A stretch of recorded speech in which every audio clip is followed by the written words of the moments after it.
वो बच गया इस भव सागर से, सतगुरु ने जिसको तार दिया।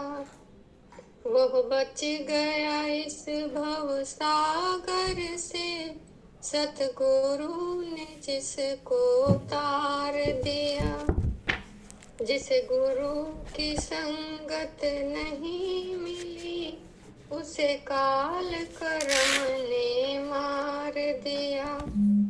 जिसे गुरु की संगत नहीं मिली, उसे काल कर्म ने मार दिया।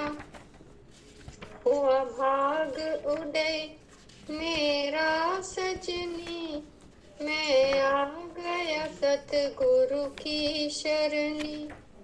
हुआ भाग उदय मेरा सजनी, मैं आ गया सतगुरु की शरणी। सत्संग के वचन अमोल सुनाकर, तत्व के सार का सार दिया। सत्संग के वचन अमोल सुनाकर, तत्व के सार का सार दिया। माया का जाल बहुत भारी, जो फंस गया हो रहा संसारी। माया का जाल बहुत भारी, जो फंस गया हो रहा संसारी। शुभ अशुभ कर्म के बदले में यमराज ने कारागार दिया। शुभ अशुभ कर्म के बदले में यमराज ने कारागार दिया। प्रताप महा है दुखदाई, मुक्ति मिलनी है कठिनाई।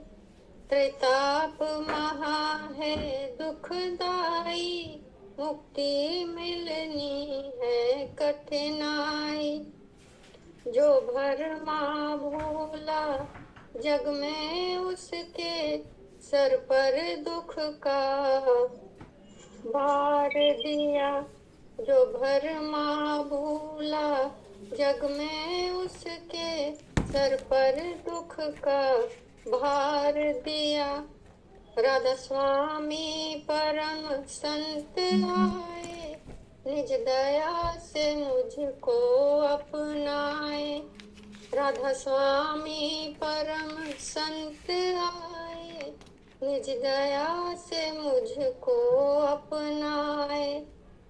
ये मैं था दबी प्रेम अग्नि, कृपा से उसे उद्गार दिया। ये मैं था दबी प्रेम अग्नि, कृपा से उसे उद्गार दिया। वो बच गया इस भव सागर से, सतगुरु ने जिसको तार दिया। राधा स्वामी गुरुदेव। गुरुदेव जगत व्याप्तम ब्रह्मा विष्णु शिवात्मकम, गुरु परतरम नहीं किंचित, तस्मै श्री गुरुवे नमः। सर्वे भवन्तु सुखिनः, सर्वे सन्तु निरामयाः, सर्वे भद्राणि पश्यन्तु मा कश्चित् दुर्भाग् भवेत्। परम तत्वाधार परम पुरुष पूर्ण धनी मालिक कल हजूर पुष्करनाथ जी महाराज की सभी प्रिय आत्माओं, सत्संगी भाइयों बहनों माताओं बुजुर्गों बच्चों सबको राधा। आज का सत्संग एक विशेष आशीर्वाद का सत्संग है। हम इस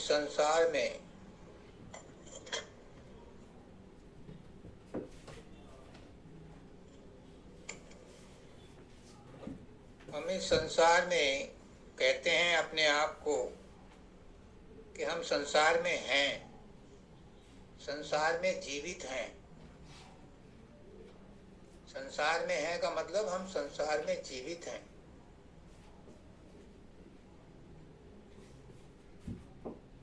तो संसार क्या है और हम क्या हैं और जीवित होना क्या है, ये समझना जरूरी है। हम क्या हैं हमें यही नहीं पता। हम बहुत अपने आप को ज्ञानवान, बुद्धिमान, धनवान, नीतिवान बहुत कुछ समझते हैं। कुछ अपने आप को डॉक्टर समझते हैं, कुछ अपने आप को वकील समझते हैं, कुछ रिक्शा चलाने वाला अपने आप को रिक्शा चलाने वाला, उसमें भी अहंकार है। मैं रिक्शा चलाता हूँ, मैं ई रिक्शा चलाता हूँ, मैं लोगों की मदद करता हूँ। लेकिन हमारी जो ये पहचान है, क्या ये हमारी असली पहचान है? क्या हम ये शरीर हैं जो ये काम कर रहे हैं, जो हमारी पदवी है, जो हमारा वर्णन है, हमारे शरीर का है? हम दूसरों को देखते हैं तो भी उसके शरीर पक्ष को ही देखते हैं। बच्चे को चांटा मारते हैं तो बच्चा समझ के ये मारते हैं कि ये शरीर है, ये मेरे पिटाई से सुधर जाएगा।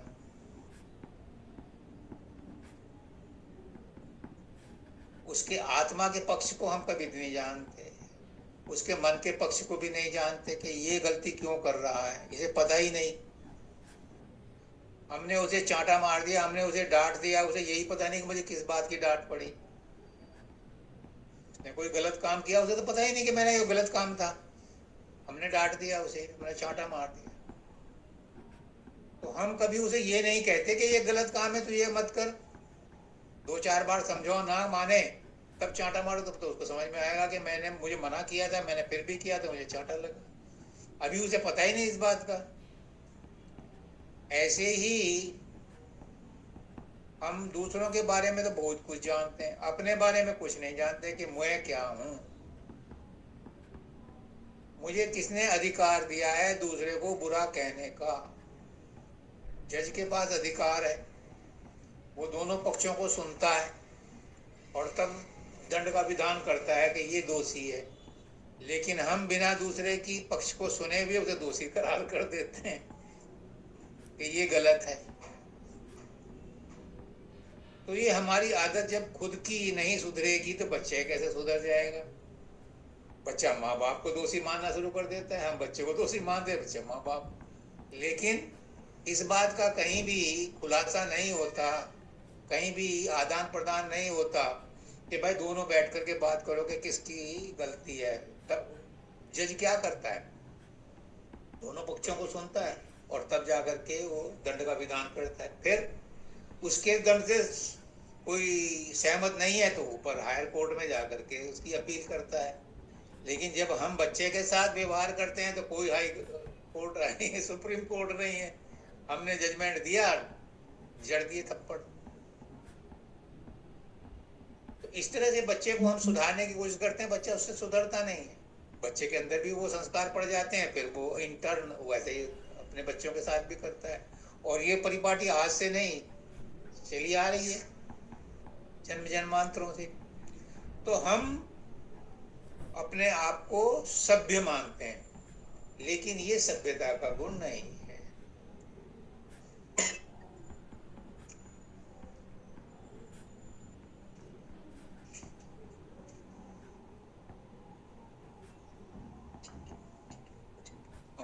अब ठीक,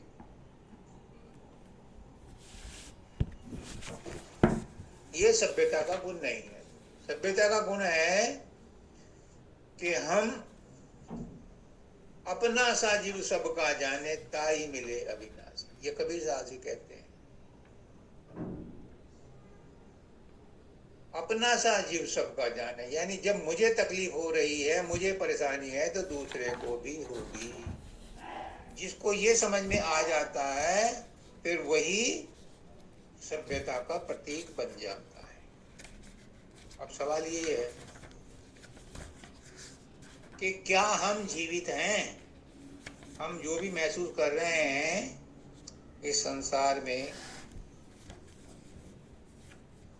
हमारे अंदर कॉन्शियसनेस है, वही महसूस कर रही है कि हम जीवित हैं।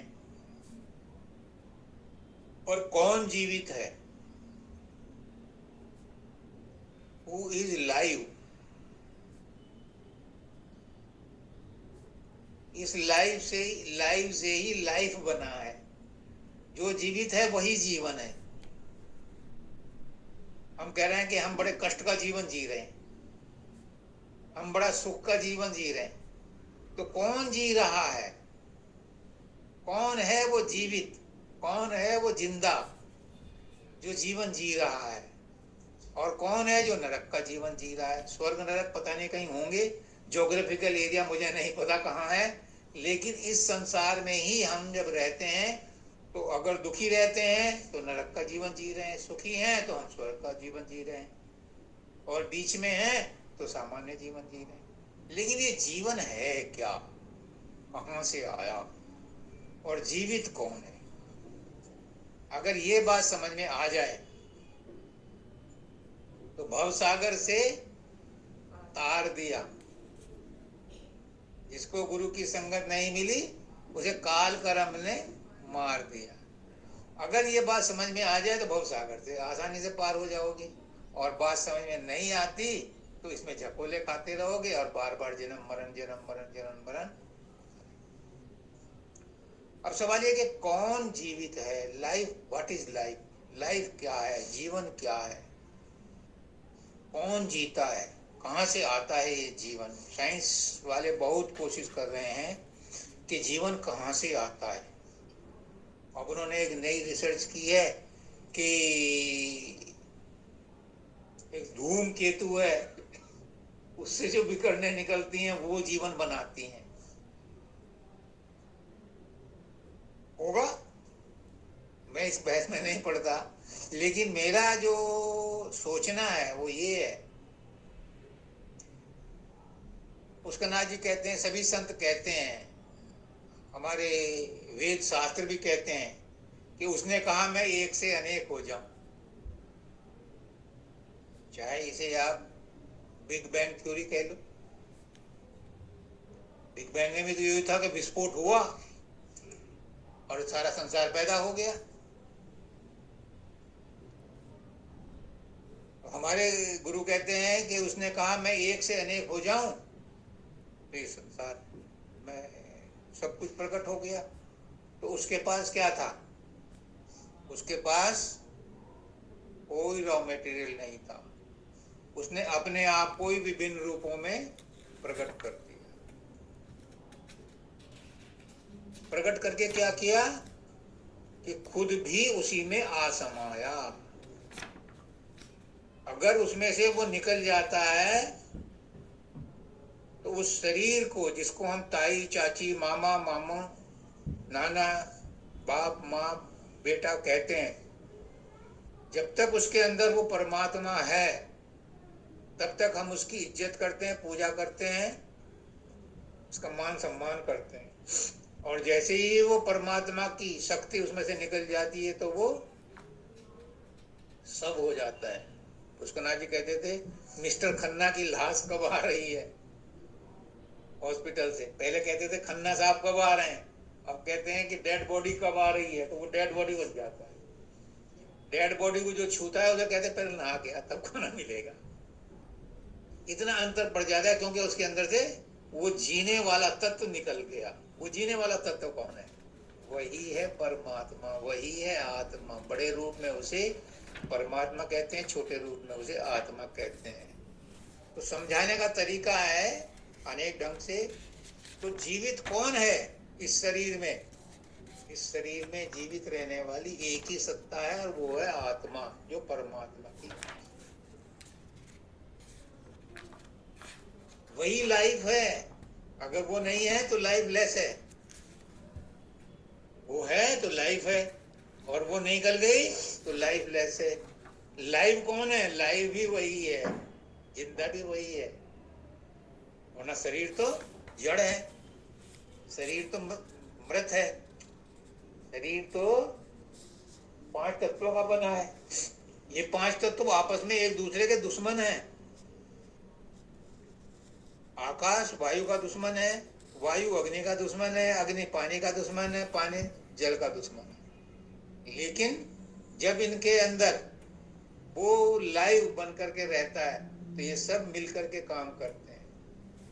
पैर में दर्द है, सिर में दर्द है, तो सारी नसें उसको हील अप करने के लिए लग जाती हैं, यानी 5 तत्व मिल करके उस बीमारी को दूर करते हैं। तो ये लाइव कौन है? वही परमात्मा है, वही आत्मा है जो लाइव है, और उसी से लाइफ है, नहीं तो लाइफलेस है ये बॉडी। तो अगर कोई चीज रहने की है, कोई चीज इज्जत करने की है, कोई चीज अगर पूजा करने की है, तो वो क्या है? जो इसके अंदर लाइव है, और वो है आत्मा। और हम पूजा किसी करते हैं? शरीर की। जैसे हम बच्चे को शरीर मान के पीटते हैं, ऐसे ही हम गुरु को भी शरीर मान के ही पूजा करते हैं। गुरु को भी भगवान मान के कोई नहीं पूजता। अगर भगवान मान करके पूजे तो गुरु भी वही है। मूर्ति को भी मूर्ति मान के पूजते हैं। अगर मूर्ति को भगवान मान के पूजो तो उसमें से भी परमात्मा नजर आएगा, परमात्मा मदद करेगा। क्यों? क्योंकि अपना विश्वास ही उस मूर्ति के अंदर मूर्ति को परमात्मा बना रहा है, पत्थर को भगवान बना रहा है। कौन? हमारा मन, हमारा विश्वास उस मूर्ति को। एक पत्थर है, सड़क पर पड़ा है, तो वो कहता था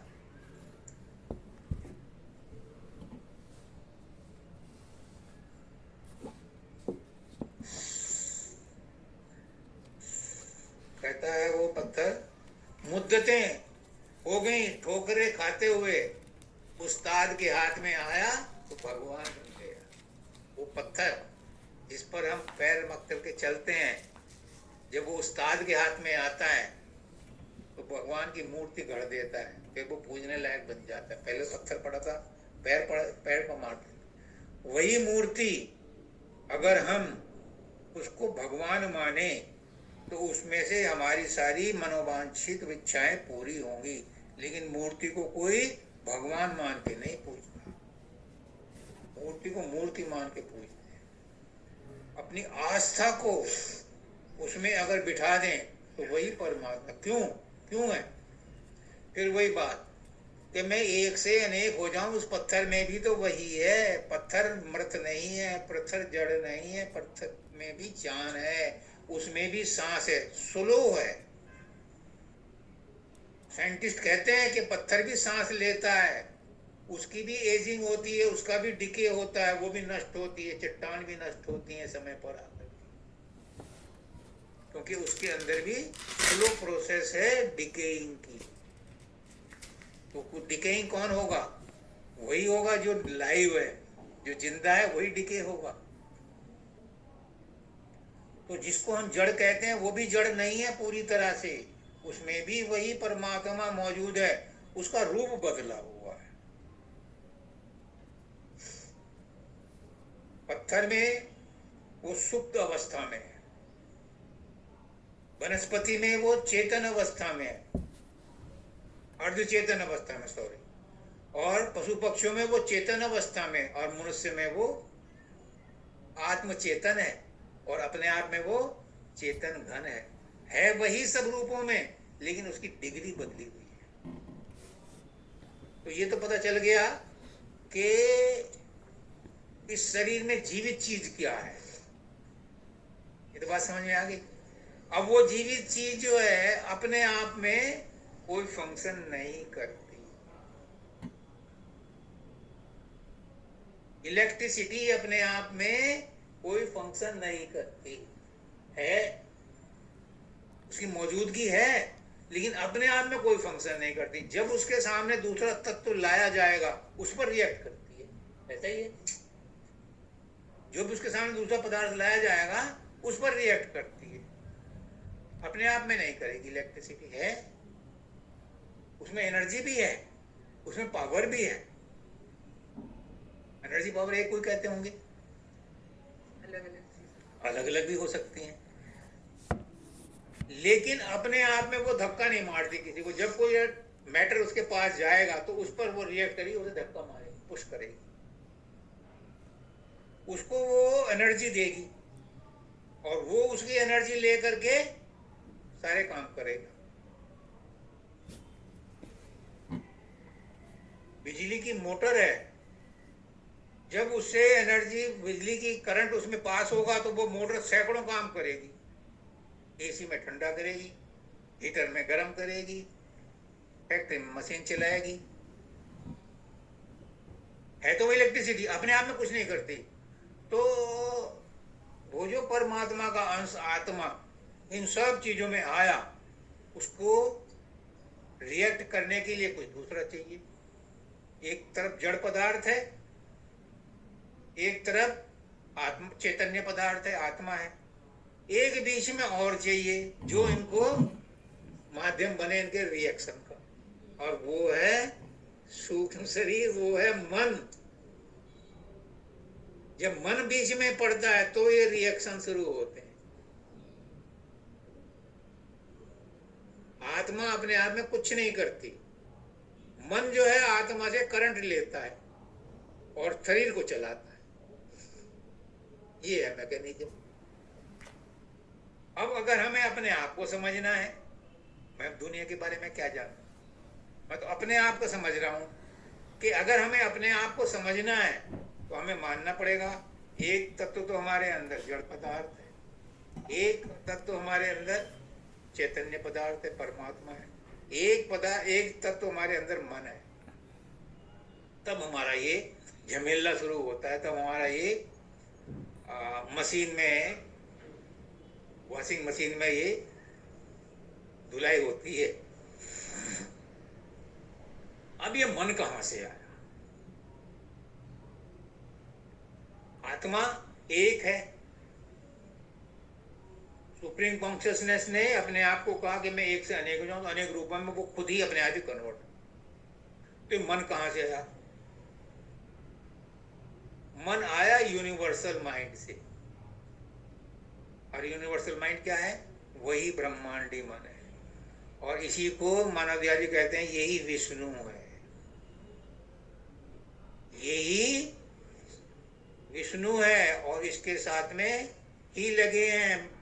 ब्रह्मा जी ने पैदा किया, विष्णु जी ने पालन किया, और शंकर भगवान इसको डेंटिंग पेंटिंग करते हैं।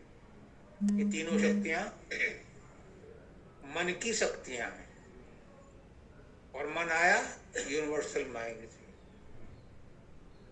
एक बात जो स्पष्ट रूप से बताना चाहता हूं, जो मैंने समझा है कि हमारी आत्मा अपनी निजी आत्मा नहीं है, कोई किसी भ्रम में ना रहे। हमारी आत्मा निजी आत्मा नहीं, हमारी कोई प्रॉपर्टी नहीं है आत्मा। ये यूनिवर्सल आत्मा है, ये परमात्मा की आत्मा है, जिसको हम हमारे शरीर में आई हुई है, लेकिन है ये उसी की। ये आत्मा भी हमारी नहीं है, क्योंकि हम भी उसी के हैं। हम कहते हैं मेरे दिमाग में ये बात आई है। अरे तेरे दिमाग में कहां से आई है? तेरा दिमाग अलग से कहां से आ गया? ये यूनिवर्सल माइंड से आई है। पुष्कनाथ जी कहते हैं कि कोई भी साइंटिस्ट नई चीज नहीं खोजता, पहले से जो चीजें हैं उन्हीं को रीडिस्कवर करता है। तो वो रीडिस्कवर कहां से करता है? ये यूनिवर्सल माइंड है, सार्वजनिक माइंड है, इतना ब्रह्मांडी मन है, इसके अंदर सब कुछ पहले से घटनाएं घट चुकी हैं। हम जो भी आज देख रहे हैं ये तो आज की तारीख में उस सीरियल के एपिसोड रिप्ले हो रहे हैं। ये घटनाएं तो ऑलरेडी घट चुकी हैं। साइंस बताता है कि आज जो ये सारे सितारे दिखाई दे रहे हैं ये आज के नहीं है। हो सकता है इनमें से बहुत से एग्जिस्ट ना करते हैं, बहुत से सितारों के तो प्रकाश अभी पृथ्वी पर आया ही नहीं है। तो ये सब जो कुछ भी हो रहा है ये सब रिप्ले है। हम जो भी आज कर रहे हैं ये सब रिप्ले, मैं जो बोल रहा हूँ ये पहले से हो चुका है, ये तो आज रिप्ले हो रहा है। तो फिर तुम अपने कर्मों के हिसाब से क्यों अपने आप को दुखी मानते हो? ये तो रिप्ले है, ये तो नाटक है, ये तो स्वप्न है, कुछ नहीं है इसमें सच्चाई। सच्चाई सिर्फ एक ही है और वो है परमात्मा। और ये सच्चाई हमें कौन दिखा रहा है? हमारा मन, जो यूनिवर्सल माइंड है। ये भी सार्वजनिक है, कोई से अपना ना माने कि मेरा मन, मेरा दिमाग मेरा नहीं, ये भी सार्वजनिक है। हर चीज यहाँ सार्वजनिक है, कोई किसी का ठेकेदार नहीं है कि ये प्रधानमंत्री हमेशा रहेगा और नहीं तो मौत कर देगी उड़न छू। हर चीज यहाँ पहले से मौजूद है और आखिर तक रहेगी। ये ना किसी की थी, ना किसी की है, ना किसी की रहेगी। इसका स्वामित्व कोई नहीं कर सकता, क्योंकि ये परमात्मा की बनाई हुई। हम कहते हैं मेरा मकान है, कहां से आया मकान? मेरा कहां से आया? मेरे बच्चे कहां से आए? मेरा कहां से आ गया? ये तो सब सार्वजनिक है। आज लोग बाग अपने नाम की रजिस्ट्री करवाते हैं, बच्चे अपना उनका नाम कटवाने के डेथ के बाद उनके सक्सेशन सर्टिफिकेट लेकर उनके नाम चेंज करा देते हैं। तो आज जो हम अपना नाम लिखवा रहे हैं, हमारे बच्चे का हम छोड़ देंगे और हमारा नाम कटवा कर अपना नाम लिखवा लेंगे, और जब कोई नहीं होगा तो किसी और का नाम लिखा जाएगा। तो ये संपत्ति हमारे नाम की हमारे साथ नहीं जाएगी, बाल बच्चे भी यहीं रह जाएंगे, हमारे साथ कुछ नहीं जाएगा। क्यों? क्योंकि ये सार्वजनिक है, ये पीडब्ल्यूडी की सड़क है, इसमें हर एक आदमी को चलने वाली है। जिस दिन ये बात समझ में आ गई कि सार्वजनिक है, हमारा पर्सनल कुछ नहीं है, उसी दिन आप जो है ना भवसागर से तार दिया। जब तक उसे अपना मानोगे तब तक बंधन में बंधे रहोगे। क्या है भाई पढ़ना है वो? वह बच गया इस भव सागर से, सदगुरु ने जिसको तार दिया। सदगुरु क्या तारेगा? सदगुरु सिर्फ विचार बदलता है। जिसको तुम अपना समझ रहे थे वो तुम्हारा नहीं है, वो सार्वजनिक है। जिस दिन तुम्हारी समझ में आ गया कि सार्वजनिक है, मेरा लेना देना कुछ नहीं, मैं तो होटल में आया हूं, आराम से रहो, खाओ पियो, मौज मस्ती करो, और होटल की कोई चीज ले जा नहीं सकते। सीसीटीवी कैमरे लगे हुए हैं, अगर तुमने कोई मूर्ति अपने ब्रीफ केस में रख ली तो पकड़े जाओगे, दंड और मिलेगा। होटल में खूब मस्ती करो। अब जब हम बड़ौदा में थे तो वो टीवी चलाया, अनामिका भी थी, ये भी गई थी, वो टीवी फूक गया लगाते के साथ ही, उसे टेलीफोन किया, उन्हें बदल दिया। अब मैं कहने लगूं कि वो जो बदला है वो तो नया मेरा है। मेरा कुछ नहीं है, सब उसी का है, सब होटल के मालिक का है। होटल में खूब आराम से रहो, खाओ पियो, लेकिन ले जा कुछ नहीं सकते, अपना कुछ नहीं है, सब वही का है। इस संसार में खूब आराम से रहो, खाओ पियो, मौज मस्ती करो, बच्चे पैदा करो, मकान बनाओ, टीवी खरीदो, कार खरीदो, सब कुछ करो, लेकिन ये सोच करके कि ये सार्वजनिक है, मेरा कुछ नहीं है, सब छोड़ना पड़ेगा।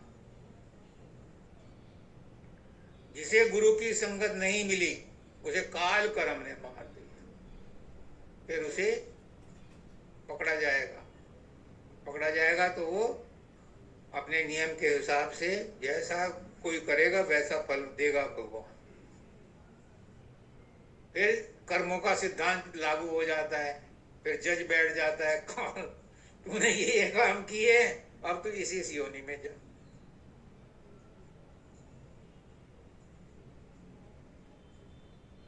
हुआ भाग उदय मेरा सजनी, में आ गया सतगुरु की शरण।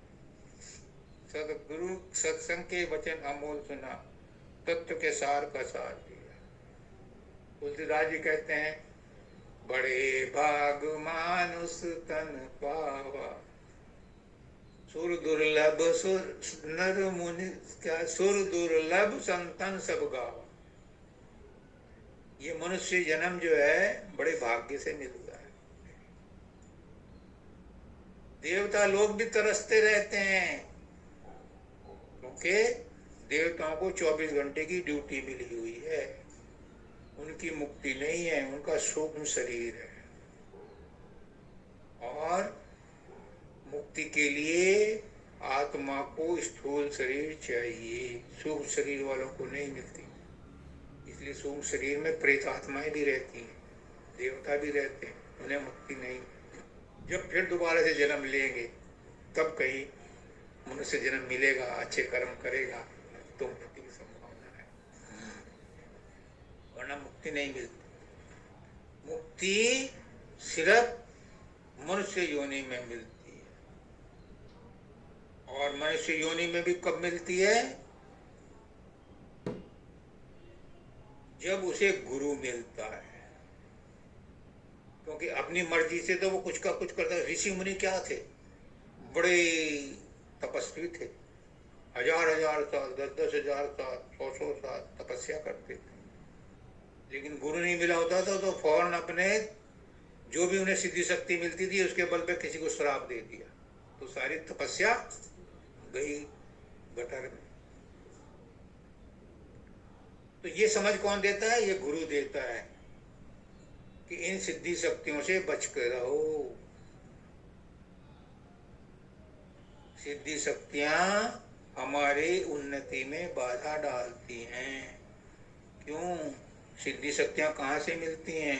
त्रिकुटी से मिलती हैं, दल कमल से मिलती हैं, और ये हमें फंसा करके ऊपर जाने का रास्ता बंद कर देती, नहीं चाहती कि ये मुक्त हो। पहले जमाने में ऋषि मुनि के पास जब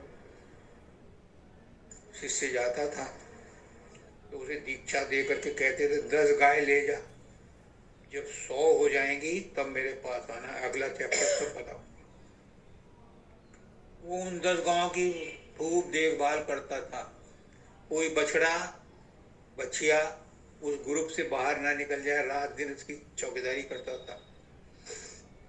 जब वो 100 होती थी तब लेकर के आता था। ऐसे ही काल भी करता है, मन भी करता है। मन, वो शिष्य एक कुत्ता रखता था अपने साथ में ताकि वो चौकीदारी करे।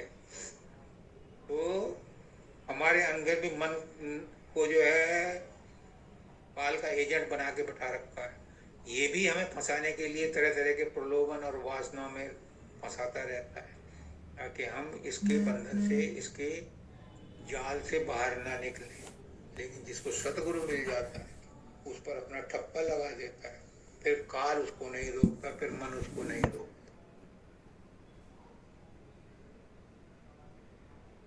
माया का जाल बहुत भारी, जो फंस गया हो गया संसार, शुभ अशुभ के कर्म के बदले में यमराज क्या है? ये जिन भी देवी देवताओं की पूजा करते हैं, जिनको सदगुरु नहीं मिला, जो भी देवी देवताओं की पूजा करते हैं, बुरा ही नहीं है। मूर्तियां भी बुरी नहीं, क्योंकि मूर्तियां भी उसी परमात्मा की हैं, देवी देवता भी उसी परमात्मा के। कृष्ण भगवान कहते हैं कि जो जिस देवी देवता की पूजा करता है उसकी भावना के हिसाब से मैं वैसा ही फल देता हूँ। उस देवी देवता के थ्रू ही देता हूँ, पर देने वाला मैं ही, माध्यम देवी देवता बन जाते हैं। पर बिना मेरी इजाजत के देवी देवता भी किसी को कुछ नहीं देते, यानी देने वाला अल्टीमेट मैं हूँ, गिवर मैं। तो जब देने वाला वो एक है और देवी देवता उसके मंत्री हैं, मंत्री जब देंगे तो नोट कैबिनेट में पास होगा और वहां बैठेगा प्रधानमंत्री, तो मर्जी चलेगी उसी परमात्मा की, प्रधानमंत्री की, लेकिन दिलवाएगा उनके थ्रू। वो डायरेक्ट देने नहीं आता। एक बार एक ने पूछा, भक्त ने, भगवान से या गुरु से कि जब मैं प्रार्थना करता हूं तो आप मुझे डायरेक्ट वरदान क्यों नहीं देते, डायरेक्ट मुझे क्यों नहीं और तुरंत क्यों नहीं देते। तो उन्होंने कहा कि जब तू बुरे काम करता है तो दंड तुझे तुरंत नहीं मिलता, तब भी बहुत दिनों बाद मिलता है।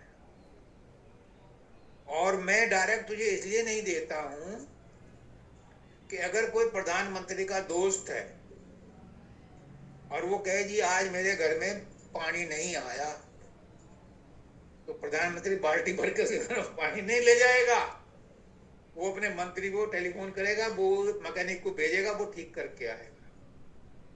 यही सिस्टम परमात्मा ने भी अपनाया है। वो डायरेक्ट नहीं देता, वो किसी के थ्रू देता है, माध्यम के थ्रू देता है।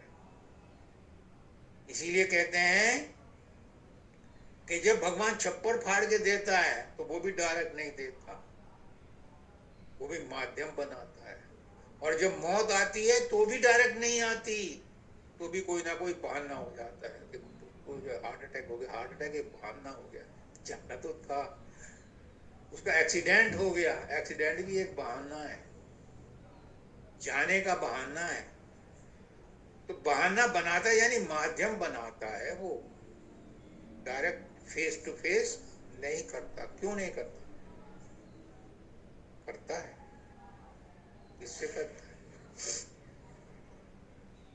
घुसो अपने अंदर, पहचानो अपने आप को, परमात्मा कहाँ है? कहीं आसमान में नहीं अटका हुआ, कहीं नहीं बैठा, और अगर बैठा है तो हमारे किसी काम का नहीं है। परमात्मा अगर है तो हमारे अंदर है, और अंदर से ही वो प्रेरणा देता है, अंदर में ही वो वार्तालाप करता है, अंदर में ही हम उसको जान सकते हैं। और जिसने आत्मा को जान लिया, अपने आप को जान लिया, वही परमात्मा को जानने का अधिकारी है, वही परमात्मा को जानता है, और वही संसार को जानता है कि संसार क्या है। इसलिए परमात्मा को अगर पकड़ना है तो अंदर में ही पकड़ना है, बाहर में पकड़ में नहीं आएगा। बाहर में हर एक कण कण में, हर एटम में परमात्मा है, लेकिन वो परमात्मा हमारे काम का नहीं है। बाहर का परमात्मा किस किस के अंदर पकड़ोगे? हर चीज में परमात्मा है, कंफ्यूज हो जाओगे। अरे पत्थर में भी था, पेड़ में भी है, गाय में भी है, पशु में भी है, घोड़े में भी है, सब में है। अब सबके परमात्मा कहाँ कहाँ तक पूजोगे? तो गुरु क्या कहता है, वही परमात्मा तेरे अंदर भी है, तू अपने अंदर में पकड़ ले, सारा संसार पकड़ में आ जाएगा। एक ही साधे सब सदे, और सब साधे सब जाए। एक को पकड़ो, और वो जिसे मिला है अंदर में ही मिला है, बाहर में भी जिसे मिला है वो भी अंदर में घुस करके मिला है। बीमारी भी जिसे मिली है वो भी खुशी अंदर में ही मिली है, खुशी भी किसी को मिली है तो वो भी अंदर में ही मिली है। 3-4 दिन पहले वीरेंद्र का मैसेज आया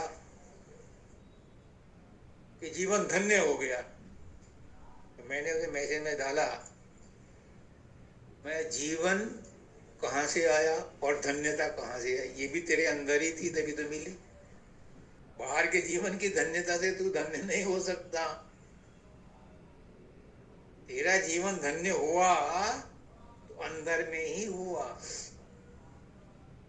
अगर धन्यता प्राप्त करनी है तो अंदर में ही प्राप्त करनी है, खुशी प्राप्त करनी है तो अंदर में ही प्राप्त करनी है। और जिसको अंदर में खुशी प्राप्त हो जाती है, बाहर का वातावरण उसे दुखी नहीं करता। जिसकी इंटरनल इम्यूनिटी मजबूत होती है, बाहर का सर्दी जुकाम उसको फर्क नहीं डालता, कुछ हद तक डालता है, लेकिन अगर उसकी इम्यूनिटी ज्यादा अच्छी है, बहुत स्ट्रांग है, तो उसे बाहर की सर्दी गर्मी का फर्क नहीं पड़ता। संत महात्मा है, देखें, और किसको क्या, महात्मा गांधी थे, एक ही धोती में रहते थे, सर्दी गर्मी बरसात सभी में उसी में रहते थे वो, क्योंकि इंटरनल इम्यूनिटी क्या है?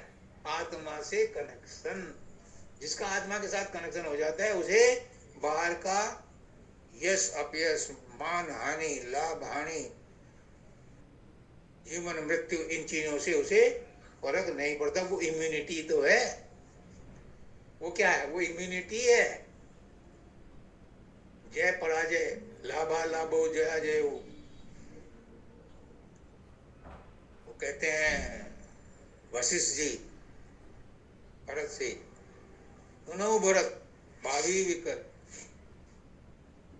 विलग कहूं मुनिनाथ, लाभ हान जीवन मरण यश अपयश विधिया। जो इस बात को समझ लेता है कि लाभ हानि जीवन मरण यश अपयश विधि के हाथ है, मेरे हाथ में नहीं है, तो उसके अंदर इम्यूनिटी बढ़ जाती है। फिर उसे इन चीजों का फर्क नहीं पड़ता। आगे कहते हैं त्रैताप महा है दुखदाई, मुक्ति मिलनी है कठिनाई। त्रैताप, ये 3 बुखार हैं।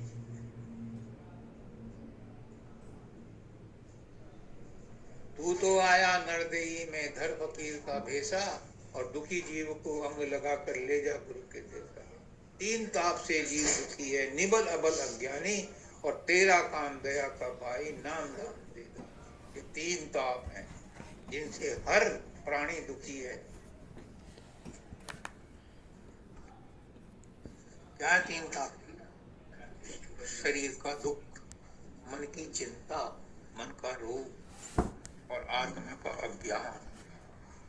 ये 3 ताप हैं जो हमें दुखी करते रहते हैं, हरेक को करते रहते हैं। संत महात्मा भी नहीं बचते, लेकिन वो इंटरनल इम्यूनिटी उनकी स्ट्रांग होती है, तो वो उससे बचे रहते हैं, इफेक्ट होने भी आते हैं। कोई घर ऐसा नहीं है जिसमें मृत्यु ना हुई हो, जिसमें बीमारी ना हुई हो। एक औरत थी, उसका लड़का मर गया, अपने गुरु के पास गई, बहुत रोई कि मेरे बेटे को जिंदा कर दो, मेरा यही एक सहारा था। और बाबा फकीर कहते हैं कई बार झूठ भी बोलना पड़ता है। उसने कहा बेटी इतना मत परेशान हो, तू कहती है तो चल जिंदा कर दूंगा, और तू उस घर की राख लेके आ जिस घर में मरा ना हो आज तक। मैं इसके माथे पर लगाऊंगा, फिर मंत्र पढ़ूंगा, जिंदा कर दूंगा। और वो 3-4 दिन तक भटकती रही, सारे गांव में देख लिया, किसी ने ये नहीं कहा कि हमारे घर नहीं। फिर आखिर ने कहा महाराज जी वो तो कोई मिलता नहीं। अभी भी समझ नहीं आई। हर एक की जो पैदा हुआ है उसकी मृत्यु निश्चित है, लेकिन बहुत बड़ा लेकिन, अगर ये बात हमें समझ में आ जाए तो हमें किसी की मृत्यु पर दुख नहीं होगा।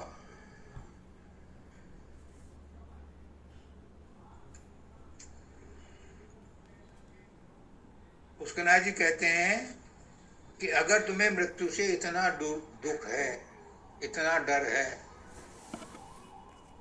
तो इसका इलाज है बचने का। मृत्यु से बचने का इलाज है क्या? कि तुम जन्म ही मत लो। जन्म नहीं लोगे तो मृत्यु नहीं होगी। किसने पूछा कि क्या ये हमारे बस में है कि हम जन्म ना लें? हाँ, ये बस में है। तुम ऐसे काम करो कि तुम्हारे कर्मों की टोकरी खाली हो जाए, तुम्हारी इच्छाओं की टोकरी खाली हो जाए। जब इच्छाओं की टोकरी खाली हो जाएगी, जब कर्मों की टोकरी खाली हो जाएगी, तो फिर आत्मा शरीर क्यों धारण करेगी? आत्मा को शरीर धारण करने का कंपल्सन है कि जो इच्छाएं बाकी रह गई थीं उन्हें पूरी करने के लिए शरीर चाहिए।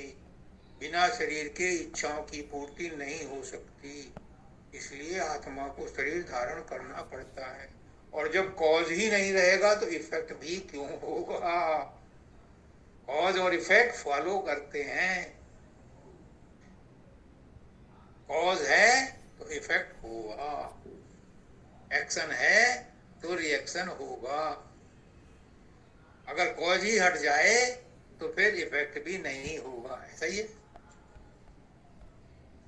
तो अगर मृत्यु, जीवन का और मृत्यु का कॉज हटा दिया जाए, यानी इच्छाएं हटा दी जाए, कर्म हटा दिए जाए, तो जीवन मृत्यु नहीं रहेगी।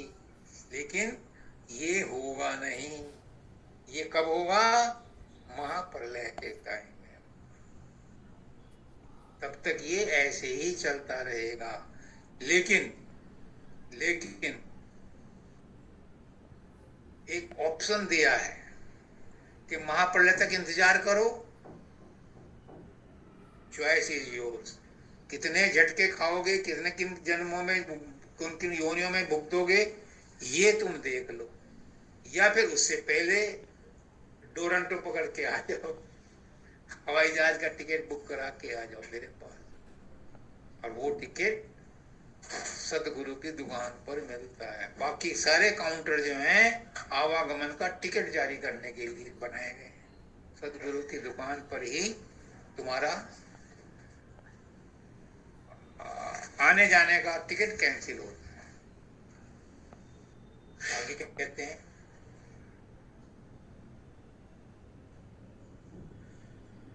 जो भरमा भूला जग में, उसके सर पर दुख का भार दिया। हम सब भूले भटके हैं, सब कंफ्यूजन में हैं, सब अपने अपने ढंग से उसे खोज रहे हैं। एक बच्चा है, उसे सम नहीं आता, वो रात रात भर कोशिश करता है, सॉल्व नहीं कर पाता। अब तो खैर गूगल ने बहुत सहूलियत दे दी। पुरानी बात है, जब गूगल नहीं थे तो जो पहले कुंजी आती थी उनमें से ढूंढते थे, बहुत से क्वेश्चन उसमें नहीं मिलते थे। और अपने आप किताबें भी क्या है कि इजी वाले क्वेश्चन तो सॉल्व करके दिखा देते हैं एग्जाम्पल में, और जब टिपिकल और मुश्किल होते हैं उनको वो एक्सरसाइज में दे देते हैं, उनको वो सॉल्व नहीं करते। तो उसमें रात रात भर बेचारा परेशान रहता है, सब कुछ करता है लेकिन नहीं समझ में आता। सुबह को जब टीचर बताता है, कहता है यार ये तो मैंने किया था, कुछ इतना रह गया था। तो वो जो इतना रह गया था, यही काम गुरु का है। भूला भटका, अपने आप में हर आदमी भूला भटका है, संशय में है, द्विधा में है। मैं ये करूं, ये ना करूं, ये अच्छा रहेगा, ये अच्छा रहेगा। अपने आप में वो निर्णय नहीं ले पाता। जब वो किसी सीनियर के पास जाता है, जब किसी गुरु के पास जाता है, जब किसी टीचर के पास जाता है, जब किसी मौजूदा आदमी के पास जाता है, तो वो उसे अपने अनुभव के आधार पर सलाह देता है। उसको जो समस्या थी, जिसको बड़ा भारी बोझ समझ करके उन्हें सिर पे रखा हुआ, वो हट जाता है, वो खत्म हो जाता है। एक अभी 4-5 दिन पहले हमारे भांजा आया, उसका दामाद भी यही है। उसकी लड़की ने टेलीफोन किया, पापा तुम आ जाओ, ये बहुत परेशान है। वो गया तो वो कहता कभी यहाँ दर्द हो रहा है, कभी यहाँ दर्द हो रहा है, कभी यहाँ दर्द हो रहा है, कभी सिर में दर्द हो रहा है, कभी पेट में दर्द हो रहा है, कभी कहीं दर्द हो रहा है। उसको समझ नहीं आ रहा कि क्या दर्द है। उसने कहा भाई चलती डॉक्टर के पास ले दो। रात को 4 बजे थे। खैर किसी तरह से उन्होंने उसको अजवाइन और ये और वो हींग और सब मिला करके वो दवाई उसको दिया, और थोड़ी देर बाद वो टॉयलेट गया तो उसको पथरी निकल गई और वो बिल्कुल ठीक हो गया। ये क्या था? भूल भरम में भटका है। हमें नहीं पता बीमारी क्या है, हमें नहीं पता बीमारी क्या है। हम अंदाज लगा रहे हैं कि हो सके कैंसर हो सके हार्ट अटैक हो सके ब्रेन हेमरेज हो सके कुछ। जब डॉक्टर के पास जाएगा तो क्या कुछ नहीं है, गैस थी। तो ये भूल भरम कौन मिटाता है? जो उस चीज का एक्सपर्ट है, जो उस काम को जानता है। भूला भरमा जग में उसके सर पर दुख का भार, जो बहुत दुखी होता है उससे पूछो जो दुखी है। हम सब तो यहाँ सिर्फ कल्पना कर रहे हैं, जो एक्चुअली में उसे फेस कर रहा है उस सिचुएशन को, उससे पूछो कितना दुखी है। कहते हैं गांव में भूत सवार हो गया इसके सर। बाबा फकीर थे, हैदराबाद के सत्संगी था, अपनी लड़की को लेके आया, होशियार, और कहा महाराज जी इसे भूत आता है। महाराज जी ने कहा कोई भूत भूत नहीं है,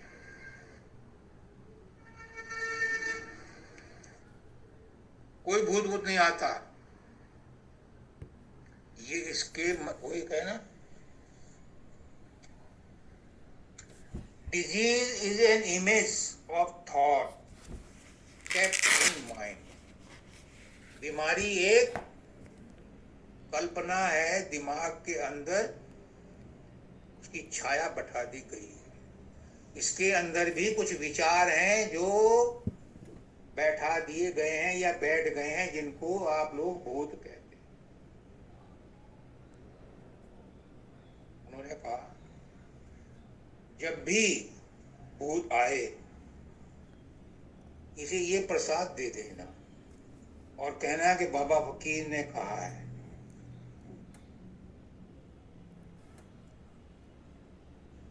उनके सामने ही अगले दिन पे उसको वही बात हो गई, तो उन्होंने जो है आंखें बंद करके उसको कहा कि तू भाग जा।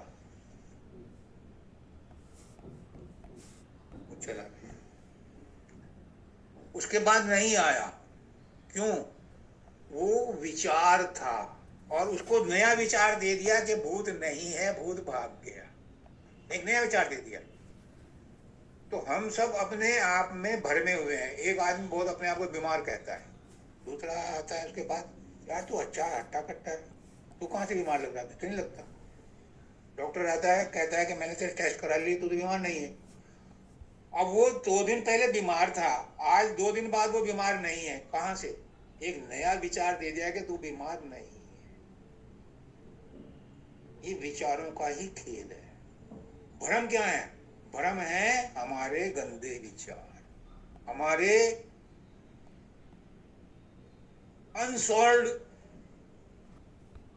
एंजाइटीज, जिनका समाधान नहीं हुआ, वो दबा दी गई हैं, वो बीमारी बन गई हैं, वो संशय बन गए हैं। अगर उन बीमारियों को क्या करते हैं मनोवैज्ञानिक, वो क्या करते हैं, वो उसे उसका पास्ट पूछते हैं। क्यों पूछते हैं? उसमें बहुत सी बीमारियां, बहुत सी बातें ऐसी दबी हुई हैं जिनके कारण वो अपने आप को बीमार महसूस कर रहा है। मनोवैज्ञानिक क्या करते हैं? यही करते हैं, उसे पास्ट पूछते हैं, कहाँ कहाँ क्या क्या कैसे हुआ था। अमेरिका में तो पूरा एक रिसर्च सेंटर है कि वो मरीज को पिछली लाइफ में ले जाते हैं हिप्नोटाइज करके, और उससे पूछते हैं कि क्या हुआ था। तो एक ने बताया कि मैं उस युद्ध में लड़ रहा था, तो किसी ने मुझे तलवार मारी और मेरा हाथ कट गया था, तो उसके कंधे में दर्द रहता। आज भी वो विचार उसके सबकॉन्शियस माइंड में बैठा हुआ था। अब जब उन्होंने उसकी हिस्ट्री देख ली तो उन्होंने उसके हिसाब से उसका प्रेशर या जो भी किया होगा वो करा के उसको उसकी बीमारी दूर कर दी। वरना वो 20 साल से 50 साल से उसको बीमारी को लिए बैठा हुआ। तो भ्रम क्या है? हमारे अनसॉल्व्ड एंजाइटी या पुराने विचार है, वो दबे पड़े हैं, उनको दूर करता है। गुरु क्या करता है? गुरु अपने जेब से कोई मसाला निकाल करके, कोई पुड़िया निकाल करके किसी को नहीं देता, वो सिर्फ उसका विचार बदल देता है, और विचारों के बदलने से ही उसका जीवन बदल जाता है। बाबा फकीर कहते हैं कि तुम अपने आप को पापी पापी पापी कहते कहते अब पापी बन चुके हो, और इसका इलाज ये है कि तुम अपने आप को पुण्यात्मा पुण्यात्मा कहते हुए पुण्यात्मा बन जाओ। विचारों को विचारों से काट। इनका कोई और इलाज, डॉक्टर क्या करता है? डॉक्टर भी पहले कंसल्ट करता है, कंसल्टेशन करता है, दवा इसलिए देता है कि एक बहाना, एक विश्वास हो जाए कि मुझे दवाई दी गई। दवाइयां असर नहीं करती, उसकी जो थॉट थेरेपी है वो असर ज्यादा करती है ऐसे मरीजों के लिए। वो कहते हैं, राधा स्वामी परम संत आए, निज दया से मुझको अपनाए, ये में था दबी प्रेम अग्नि, कृपा से उसे उद्गार दिया। हाँ, सारी बीमारियों की जड़, कहते हैं कि एक अनार 100 बीमार। अनार के अंदर बहुत ज्यादा गुण होते हैं बीमारियों को दूर करने।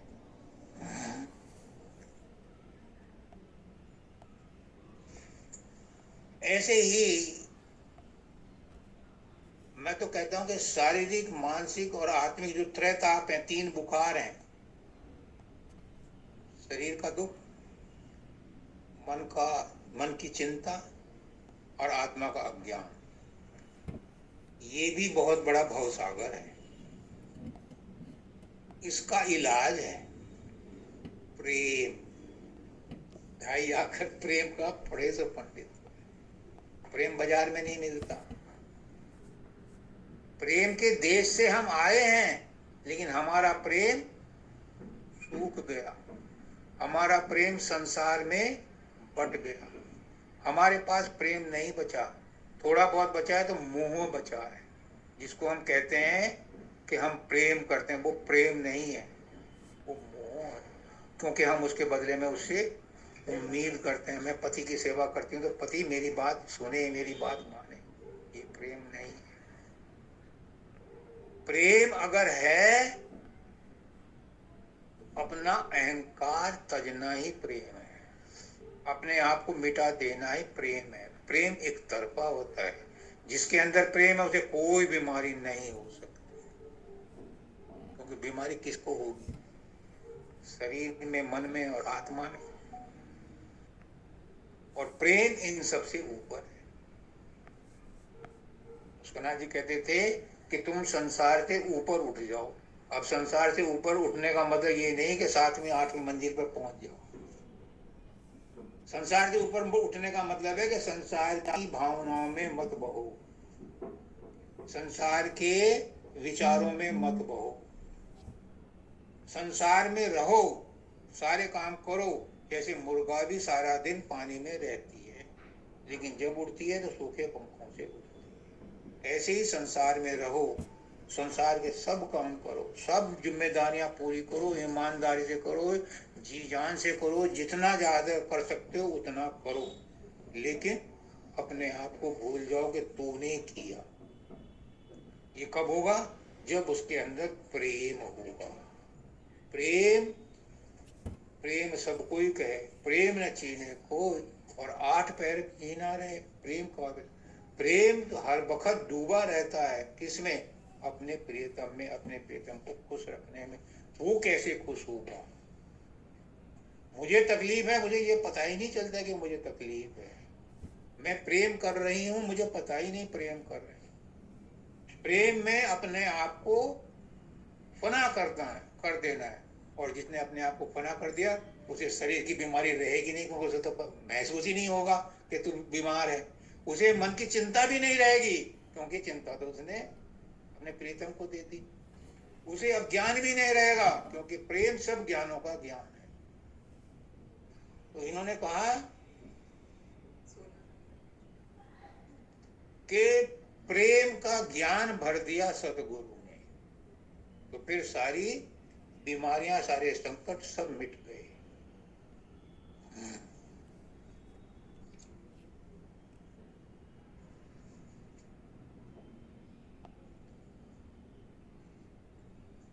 हम अपने आप को कहते हैं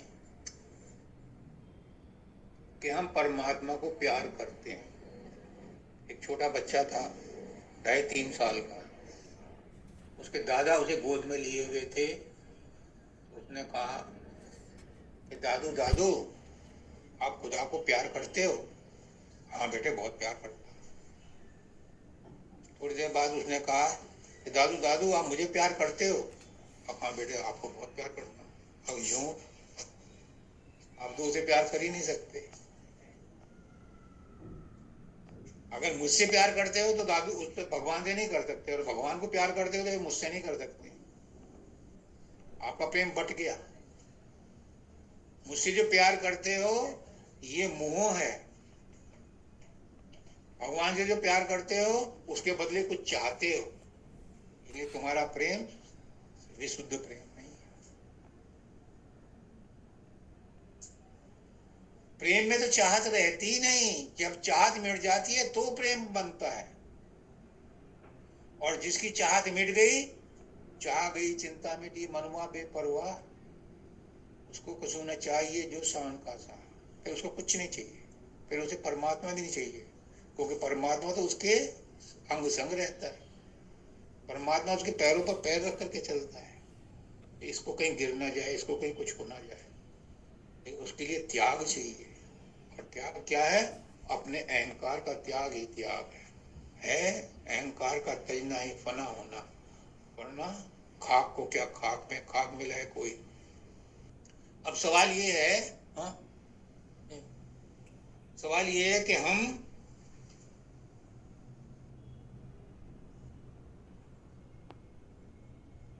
अभी इन्होंने भी कहा था, कल मैंने भी कहा था कि जब गधे का बच्चा गधा होता है, बिच्छू का बच्चा बिच्छू होता है, सांप का बच्चा सांप होता है, तो हम किसके बच्चे हैं? हम परमात्मा के बच्चे हैं। तो हम क्या हुए? हम भी परमात्मा हैं, लेकिन कोई अपने आप को परमात्मा नहीं मानता, क्योंकि हम अपने आप को भूल चुके हैं। और यही याद दिलाने के लिए सदगुरु सदगुरु कृष्ण भगवान कहते हैं, जब मैं मनुष्य रूप में आता हूं तो लोग मेरी मजाक उड़ाते हैं, कहते हैं ग्वालों को पकड़ लो। किसी ने नहीं समझा परमात्मा कहीं है या नहीं है मुझे नहीं पता, मैं उस पर बहस नहीं करता। अगर है तो वो मेरे अंदर है, और मेरे अंदर नहीं है तो कहीं और भी नहीं है। क्या मुझे तुम नास्तिक हो, मैं टंकी छोड़। अगर परमात्मा है तो मेरे अंदर है, क्योंकि मैं परमात्मा का बेटा हूं। और मेरे पास नहीं है तो कहीं भी नहीं है। जब आपके अंदर ये विश्वास हो जाएगा कि मैं परमात्मा की हूं, तो परमात्मा तुम्हारे अंदर ही है। मैं कहता हूं कि ये मेरी वाइफ है तो ये मेरी वाइफ है। मैं कहता हूं मेरी माँ है तो मेरी माँ है। मैं मानता हूं तो है, नहीं मानता तो नहीं है। और से नहीं मानते अपनी माँ को माँ, दुर्व्यवहार करते हैं तो करो, उनको कोई नहीं कुछ कह सकता। लेकिन मेरी मान्यता को कोई मुझसे अलग नहीं कर सकता। और जब मेरी मान्यता दृढ़ हो जाएगी तो फिर मेरी खुशी को कोई मुझसे नहीं छीन सकता। मैं खुशी के भंडार से आया हूं, मैं प्रेम के भंडार से आया हूं, मैं शांति के भंडार से आया हूं, मैं संतोष के भंडार से आया हूं। तो परमात्मा का बेटा हूं, परमात्मा का अंश हूं, और परमात्मा शांति का भंडार है, प्रेम का भंडार है, तो वो मुझसे कोई नहीं छीन सकता। लेकिन आज मैं अपने आप को भूला हुआ हूं, इसलिए जरा किसी ने मुझे कह दिया तो नाराज हो गए, ब्लड प्रेशर चढ़ गया, गुस्सा कर दिया किसी ने तो अपनी शांति भंग कर दी। मेरी शांति को कोई भंग कर सकता है? जब मेरे अंदर परमात्मा है, मैं परमात्मा हूं, तो मेरी शांति को कौन भंग करेगा? कोई मैं पेप्सी की वेंडिंग मशीन हो गई, कोई सिक्का डालेगा उसमें से पेप्सी ड्रॉ कर लेगा? मेरे अंदर मुझे पूरा अधिकार है कि मैं प्रसन्न रहूंगा तो मैं प्रसन्न रहूंगा। कोई कुछ कहे, आज मैं प्रसन्न रहूंगा। वो लड़की है इनकी चाचा की लड़की, उसे मैंने यही मंत्र दिया है कि मैं आज खुश रहूंगी। वो कहती है कि आज तो बहुत नाराज हुई और मैं खुश थी, मेरे मुंह को देख करके ये भी खुश हो गए। इस पर असर ही नहीं होता। तो जब तुम अपने आप में इतने इम्यून हो जाओगे तो शांति तुम्हारी कोई नहीं छीन सकता। फिर संसार के दुख तकलीफ भी आपको असर नहीं करेंगे। कब करेंगे ऐसा? जब तुम कमजोर होगे। और तुम कमजोर क्यों होगे? जब तुम्हारे अंदर सर्वशक्तिमान है। गांव में एक कहावत है, सैया भय कोतवाल तो अब डर का आएगा। अगर उसका हस्बैंड जी का एसएसपी है तो उसे किस बात का डर? तो सब पे रौब जमाती है। जब मेरा परमात्मा, मेरा बाप मेरे साथ है, मेरे पास है, तो मैं किसका डर? मैं काहे का डर करूंगा? डर हम तभी मानते हैं जब अपने आप को भूल जाते हैं, तो परमात्मा को भी भूल जाते हैं। तो फिर डरो, फिर वो भी क्या कर सकता है? तो मैं इसमें इसके लिए सेंटेंस लिख के लाया था, we are one with God, we are one with God. तो हम कहते हैं कि हम परमात्मा के अंश हैं, लेकिन सब भूले हुए हैं। इसके लिए स्पेशली लिख के लाया था कि we are one with God physically, mentally और स्पिरिचुअली। हमारे शरीर के 3 ही अंग है, स्थूल शरीर, सूक्ष्म शरीर और कारण शरीर, आत्मा। हम परमात्मा के साथ तीनों फॉर्मेट में, तीनों फॉर्मेट मतलब टेस्ट मैच, ओडीआई और T20, तीनों फॉर्मेट में हम परमात्मा के साथ हैं। अब समझो कैसे? फिजिकली हम परमात्मा के साथ कैसे हैं? उसका जी कहते हैं कि उस परमात्मा का भी शरीर है, स्थूल शरीर है, जिसे ब्रह्मांड कहते हैं। ये उसका स्थूल शरीर है, हमारा ये स्थूल शरीर है, और उस परमात्मा का ये ब्रह्मांड स्थूल शरीर में। उसमें पेड़ पौधे जो हैं उसके रोए हैं, नदियां जो हैं उसकी नसें हैं, नर्व्स हैं जिनमें ब्लड जाता है। जैसे वो है शरीरधारी, ऐसे ही हम भी शरीरधारी हैं। तो हम we are with God physically. Physically भी हमारा स्ट्रक्चर वैसा ही है जैसा उसका। वो बड़े पैमाने का, वो मैक्रो है, हम माइक्रो है, यही फर्क है वही। फिर कहते हैं फिजिकली हम उसके साथ हैं, और दूसरे नंबर मेंटली भी हम उसके साथ हैं। हमारा मन है, यही सब कुछ करता है, उछल पुछल, खेल कूद, दुख तकलीफ, यही महसूस कराता है। और उसका भी ब्रह्मांडी मन है, उसका भी ब्रह्मांडी मन है, और हमारा मन भी उसी ब्रह्मांडी मन का अंश है। वहीं से पावर लाता है, वहीं से विचार आते हैं, ब्रह्मांड से विचार लाते हैं। सूक्ष्म शरीर में जो भी हमारे संस्कार रह जाते हैं, इच्छाओं के, कर्मों के, ये 5 स्टोर होते हैं, ये उस ब्रह्मांडी मन में होते हैं। जब वो अपने टाइम पर कहीं और जन्म लेगा तो वहां से वो कॉल करके उन्हें बुलाता है। अट्रैक्शन, लॉ ऑफ अट्रैक्शन के हिसाब से उनको अपने कर्मों को बुला लेता है। फिर वो इस जन्म में आकर के उन कर्मों का भुगतान करता है।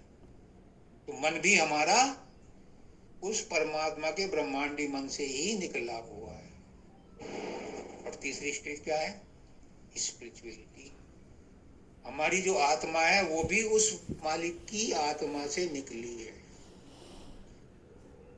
उसी यूनिवर्सल कॉन्शियसनेस, सुप्रीम कॉन्शियसनेस से हमारी कॉन्शियसनेस हमारे शरीर में काम करती है। तो हम हर तरह से, ये विश्वास रखो, हम हर तरह से उस परमात्मा का प्रोटोटाइप है। स्टीरियोटाइप है, क्या बोलोगे? प्रोटोटाइप। हम भी उस परमात्मा के प्रारूप हैं, एग्जैक्ट कॉपी हैं। एक बात और है, बड़ा फोटो छोटे फोटो का, मतलब छोटा फोटो बड़े फोटो का टुकड़ा नहीं है। पासपोर्ट साइज फोटो बड़े वाले फोटो का टुकड़ा नहीं है, इंडिपेंडेंट है। हम सब इंडिपेंडेंट CPU हैं परमात्मा के। हमारे अंदर इंडिपेंडेंट काम करने की स्वतंत्रता है। हम उसके बेटे हैं लेकिन इंडिपेंडेंट हैं। इंडिपेंडेंट का मतलब है कि हमारी सोच भी अलग है, हमारे कर्म भी अलग हैं। परमात्मा हमारे कर्मों से जुड़ा हुआ नहीं है।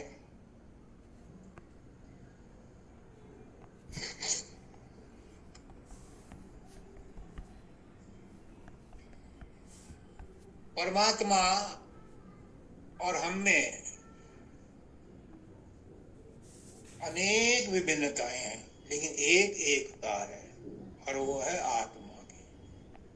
आत्मा के द्वारा हम परमात्मा के ही प्रारूप हैं, लेकिन कर्मों का हिसाब परमात्मा नहीं देता। वो हम जैसे करते हैं वैसा हमें भुगतना पड़ता है। गुरु क्या करता है? गुरु यही कहता है कि जो तुम कर्म करते हो ये मान के चलो कि तुमने किए ही नहीं, तो तुम्हें भुगतान नहीं करना।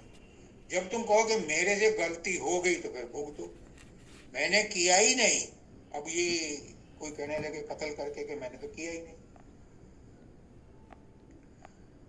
तूने नहीं किया लेकिन तेरी इंटेंशन तो थी करने की। वो इंटेंशन ही आपके कर्मों को ओन करेगी। जवानी खर्च करने से नहीं होता। अगर यहाँ की कोर्ट उसको बरी कर देती है। अभी कोहली बरी हो गया ना, पंडेरी बरी हो गया। उस दिन तो उसे फांसी की सजा लग गई थी और वो खींच नहीं जा रहा था फंदा। इतनी देर में उसको कोई अपील हुई या क्या हुआ, उस दिन ढीला रह गया और उसके बाद अब हाई कोर्ट ने उसे बरी कर दिया। यहाँ की कोर्ट बरी कर सकती है लेकिन काल बरी नहीं करेगा। काल उसे वो कर्म भुगतवाएगा। अगर वो गुरु के साथ में रह करके इस विद्या को सीख जाए कि ये कर्म 5 महाभूतों ने 3 गुण, सतोगुण, रजोगुण, तमोगुण और भाग्य, और साथ में हमारी 5 तन्मात्राओं ने मिलकर के किए हैं। मैं तो एक स्वप्न देख रहा हूं इस जन्म में, मैं तो एक ड्रामा देख रहा हूं इस जन्म में। मैं इसका करता नहीं हूं, मैं किसी काम का डूअर नहीं हूं। जो भी मेरे से हो रहा है वो उस, कहते हैं उसको कि कुछ तत्वों का कॉम्बिनेशन है जिसके द्वारा ये कर्म करवाए जा रहे हैं इस शरीर में। इस शरीर के अंदर जो आत्मा है वो इस कर्म की भागी नहीं है, इसमें योगदान नहीं दे रही, सिर्फ एक साक्षी है। तो उसको इन कर्मों का भुगतान नहीं करना पड़ेगा। लेकिन हमारी आत्मा को इतना भ्रमित कर दिया है, भूल भरम में इतना हमें फंसा दिया है कि आत्मा करती है मुझसे गलती होगी, तो फिर वो आत्मा भी जन्म जन्मांतरों तक उसके साथ बंधी रहती है। यही आवागमन का चक्र है। अगर आत्मा को ज्ञान हो जाए कि तू इन चीजों से अलग है, तू परमात्मा, तू तो थी सतपुरुष की अंशी, गोद ले जाया शर्म न आई। तुलसीदास जी कहते हैं ईश्वर अंश जीव अविनाशी। तुम ईश्वर के अंश हो, अविनाशी हो, अपने आप को कमजोर और जाहिल समझते हो। भाई यही अज्ञान है, इसी के कारण आवागमन होता है। आज मैंने अपने पंकज के लिए जो मेरे मन में विचार थे वो इसको बताए, और ये तुम संभाल कर इसको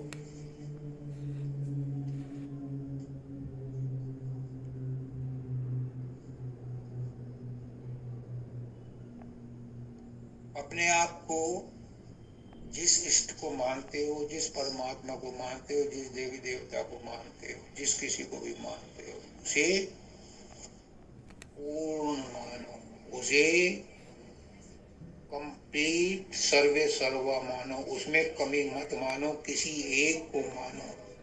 दो भगवान की पूजा ना करो, एक की करो और उसे ही सर्वे सर्वा मानो। वही तुम्हें सब कुछ देगा।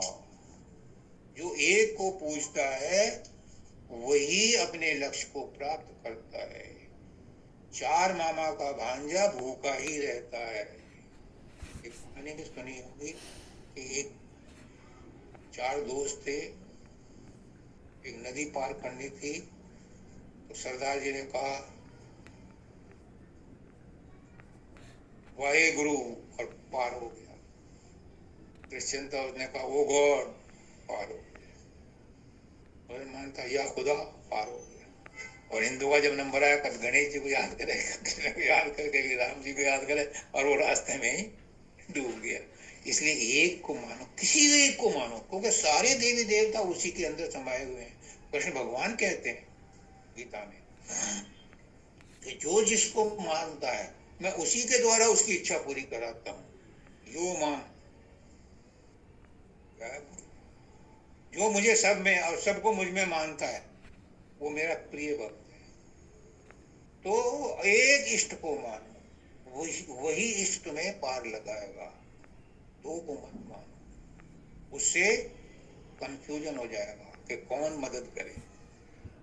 इसलिए आज मैं सबको आशीर्वाद देता हूं, सब सुखी रहो, निरोग रहो, आनंद में रहो, खुश रहो। और ये मनुष्य जन्म बड़ा कीमती है, इसमें जो असली मकसद है आने का उसे पूरा करो। घर गृहस्थी का काम तो हम